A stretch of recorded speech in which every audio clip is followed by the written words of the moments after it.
नारायण नारायण.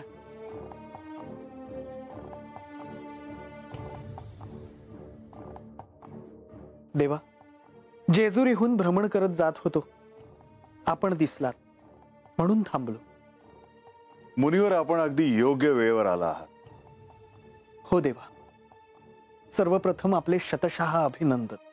आपण युद्धात त्या दैत्याला लोळवून पराभूत केले, लोकांना भयमुक्त केले आणि मुख्य म्हणजे बानूचे रक्षण केले. देवा, काय आज्ञा आहे?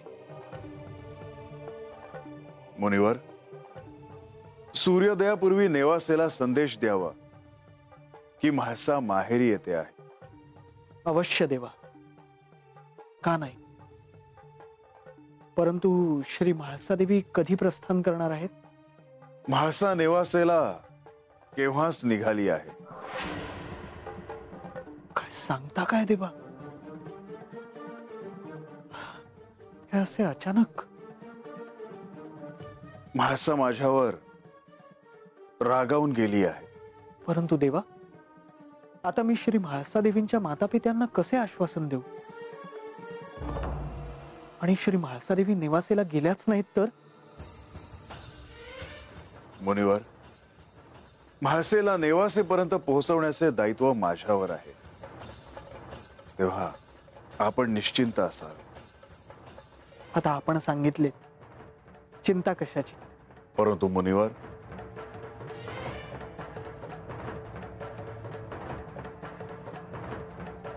ही वार्ता इतर कोणालाही सांगू नये. देवा, मी इकडचे तिकडे आणि तिकडचे इकडे करीत नाही, परंतु तरीही हा असा समज का आहे कोणास ठाऊक. असो, आपण सांगितलेले कार्य होईल.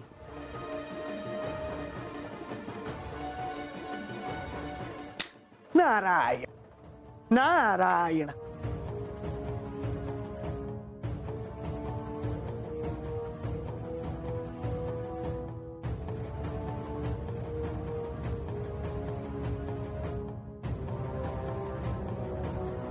शेवटी काय निर्णय झाला? श्री खंडेराय श्री म्हाळसा देवींना भेटायला निघाले आहेत. परंतु म्हाळसांनी सांगितले आहे की त्यांनी मागे जाऊ नये आणि श्री खंडेरायांना भेटून त्यांना पाहून काही घडेल असं नाही.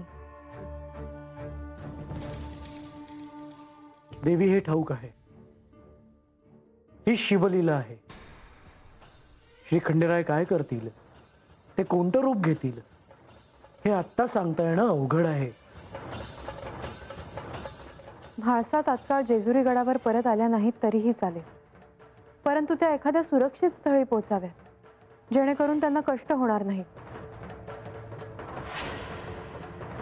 मला जे संकेत मिळत आहेत त्यावरून मला असं वाटत आहे की श्री खंडेराय श्री म्हाळसा देवींना वेगळ्या रूपात जाऊन भेटतील.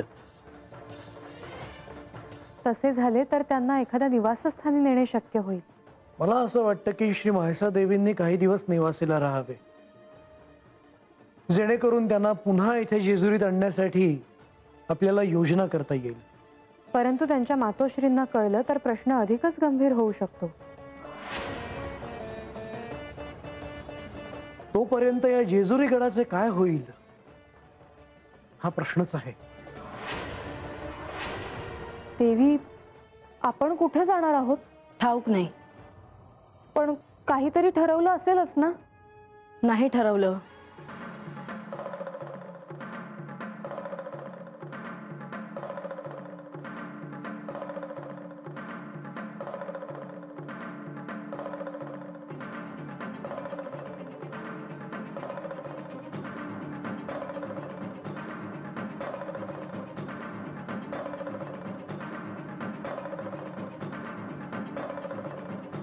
देवी, ह्या रात्रीच्या प्रहरी ह्या घोर अरण्यात आपण काय करत आहात? आपण कोण आहात? मी कोण आहे याची आता मलाच ओळख नाही. आम्ही प्रवास करताना इथे केवळ थांबलो होतो. परंतु देवी, आपण कोण आहात हे मात्र सांगितले नाहीत. क्षमा असावी, पण मला त्याची आवश्यकता वाटत नाही. मग मला माझ्या दिव्य दृष्टीने ते पाहावं लागेल. ते काय करायचंय ते तुम्ही पहा, पण मला एकांत हवा आहे. आपण यात्रा करत असाल तर तुम्ही पुढे गेलात तरीही चालेल, आमची चिंता करू नये. देवी, किती हा राग. मी केवळ आपली विचारपूस करत होतो.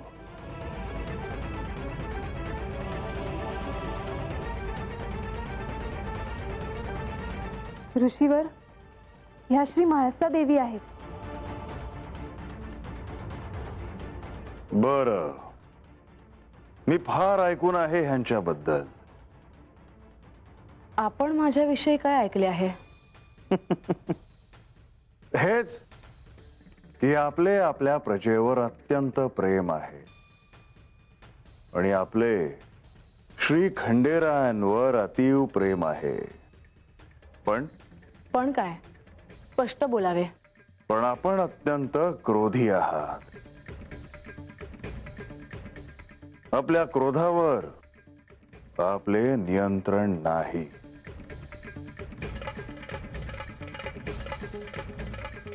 हे तुम्हीच सांगायचं राहिला होतात.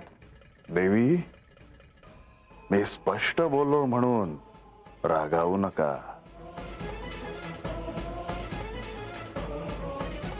ही म्हाळसा कोण आहे हे तुम्हालाच काय, कोणालाही कळणे एवढे सोपे नाही. तिच्या स्थानी स्वतःला ठेवलं की तुम्हाला तिचं दुःख कळेल. एक स्त्री म्हणून तिला काय वाटतं हे तुम्हाला कळेल, पण तुम्हाला हे कळेल असं मला वाटत नाही. तेव्हा तुम्ही माझ्याविषयी बोलण्यापेक्षा आपली यात्रा सुरू ठेवलीत तर बरं होईल. परंतु देवी, ह्या घोर अरण्यात आपण कशा? आपल्याला काय करायचे आहे? देवी, अशा रागावू नका. परंतु ह्या अरण्यात ही स्त्र श्वापद आहेत. मला कोणाचेही भय नाही. देवी, आपण इथल्या प्रजेसाठी, ह्या ऋषी परंपरेसाठी फार काही केले आहे. त्याचे मोल अतीव आहे. तेव्हा आमचे देखील काही दायित्व आहे आणि त्यानुसार मी आपल्याला एकटे कसे सोडू? मी स्वतःला सांभाळायला समर्थ आहे. आपण चिंता करू नये. असं कसं? आपण कुठे चालला आहात हे मला सांगा, म्हणजे मी आपल्यासह त्या इच्छित स्थानापर्यंत येऊन आपल्याला सहाय्य केल्याचे समाधान देखील मला लाभेल. आपण कोणत्या दिशेने आला आहात? मी पश्चिमेकडून आलो आहे आणि पूर्वेला चाललो आहे. मी पश्चिमेला चालले आहे. आपण या. तरी पण आपल्याला आपल्या इच्छित स्थानी पोहोचवण्यासाठी मी माघारी फिरू शकतो. देवी, आपण केवळ सांगावे. देवी, हे आपल्या सोबत आहेत, तेव्हा या अरण्यातून बाहेर जाण्यासाठी आपण यांच्या सोबत जाऊयात. ही कन्या योग्य बोलत आहे. माधवी, तू शांत राहा.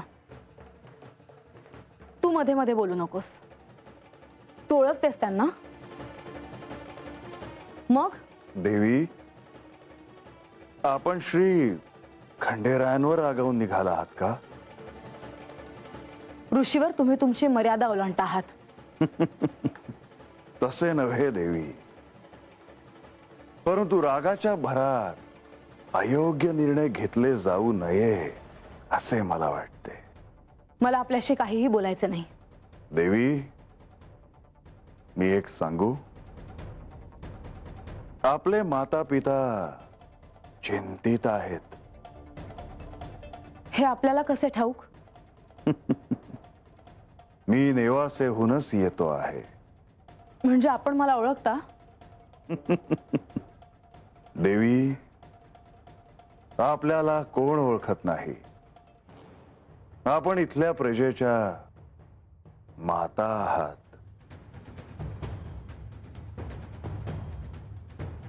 आपण अक्कांना पाहिलेत का? कशा आहेत त्या? त्या देवींमुळे चिंतित आहे.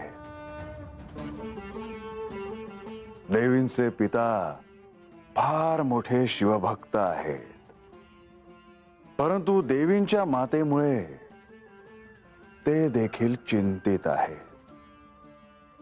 आपण नेवासेला जाऊयात का?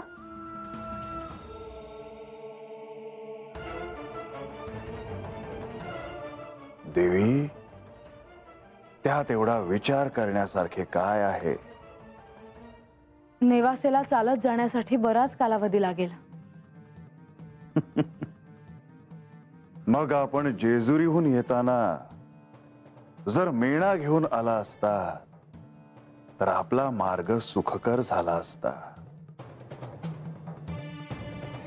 पण आता काय करायचं? आपण चालत जाऊ. देवी, आपण चालत जाणार? हो, मग त्यात काय? तसं नाही देवी, आपण तर साम्राज्ञी आहात.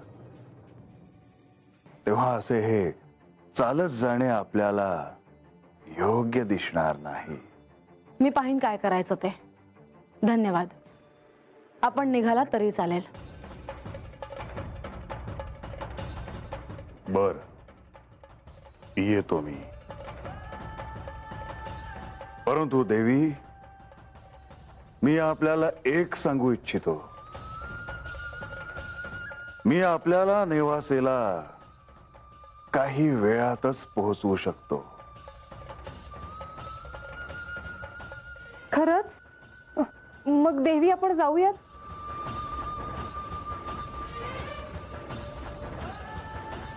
आपण नेमके कोण आहात?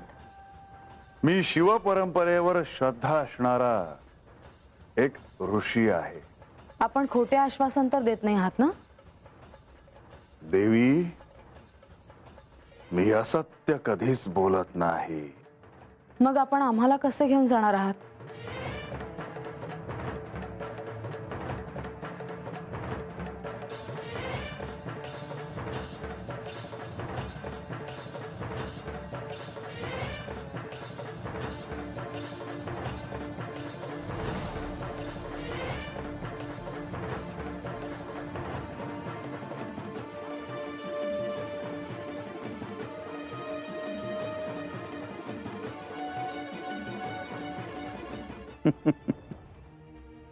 देवी, आपण ह्यावर उभे राहावे.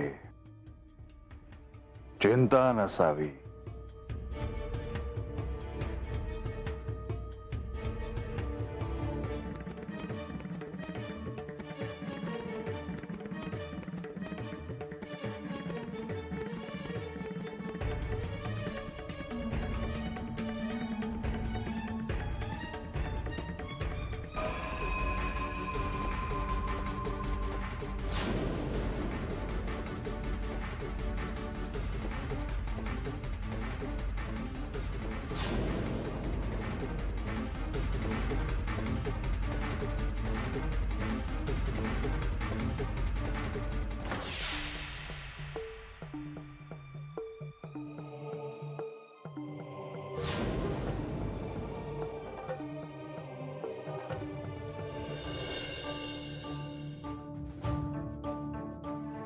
नारायण नारायण.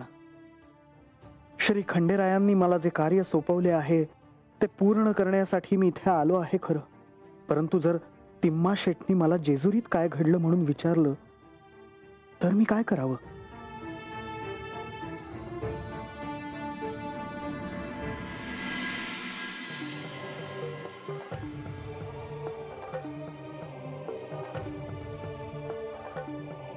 आपण असं अचानक येणं केलं मुनीवर? कार्यच असे आहे की त्वरित येणे आवश्यक होते. काही अमंगल तर घडले नाही ना? कालपासून अस्वस्थ वाटत होते म्हणून विचारले. अहो, काल रात्री ह्यांना वाईट स्वप्न पडले. संकेत बरे नाहीत असं म्हणत होते. सर्व काही कुशल मंगल आहे ना मुनीवर? सर्व काही मंगलच होणार. आपण निश्चिंत असावं. आता जे कार्य पूर्ण करण्यासाठी मी इथे आलो होतो ते सांगतो. तिम्माशेठ, श्री म्हाळसा देवी नेवासेला यायला निघाल्या आहेत. खरंच सांगता आहात का तुम्ही मुनिवर? हो. अहो, आम्हाला तर हे ठाऊक देखील नव्हते. तसे पत्र देखील आले नाही जेजुरीवरून. आता कोणत्याही क्षणी त्या इथे येतील, परंतु त्या येण्याआधी त्यांच्या स्वागताची यथोचित तयारी आपल्याला करता यावी म्हणून ही वार्ता द्यायला मी पुढे आलो आहे. अहो, हे तर चांगलेच संकेत आहेत. तुम्ही का उगाच संकेत बरे नाहीत म्हणून म्हणत होतात? मुनिवर, आणखीन कोण कोण येणार आहेत म्हाळसासोबत?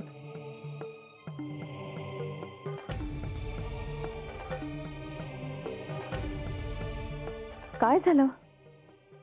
सध्या तरी श्री म्हाळसा देवी एकट्याच येणार आहेत, परंतु लवकरच श्री खंडेराय येऊन त्यांना जेजुरीत परत घेऊन जातील याची मला खात्री आहे. पण मुनिवर, जेजुरीत सारे काही कुशल मंगल आहे ना? तिम्माशेठ, आता श्री म्हाळसा देवी आल्या की सर्व काही सांगतीलच, परंतु आता आपण त्यांच्या स्वागताची तयारी करायला घ्यावी. येतो मी.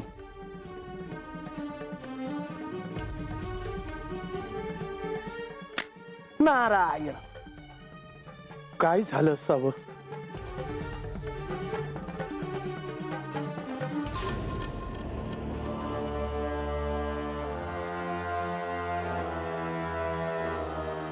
देवी, हे आपले इच्छित स्थळ, आपले निवासस्थान.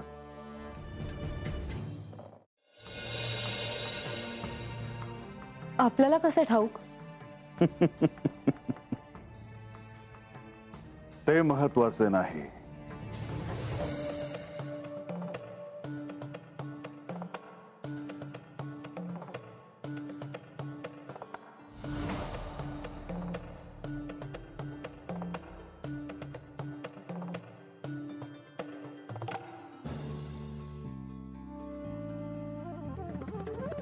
आपल्यामुळे आम्हाला नेवासेला यायला कष्ट पडले नाही. माझ्या मुखातून जर काही अनुदार शब्द पडले असतील तर क्षमा असावी. देवी, त्याची काहीच आवश्यकता नाही. आता आपण आपल्या माता पिता ह्यांना भेटावे. आणि देवी, मी आपल्याला एक सांगू इच्छितो की जेव्हा आपण शांत असता तेव्हा आपण अधिक तेजस्वी दिसता.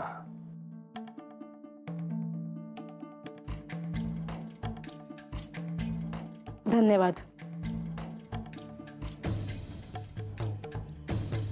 आपण आलाच आहात तर आदरात इथे घेऊन जावे. देवी, ह्या क्षणी नको. जेव्हा आपण आनंदी असाल तेव्हा मी आपल्या इथे निश्चितच येईन, परंतु या क्षणी आपण दुःखी आहात. देवी, आता आपण यावे.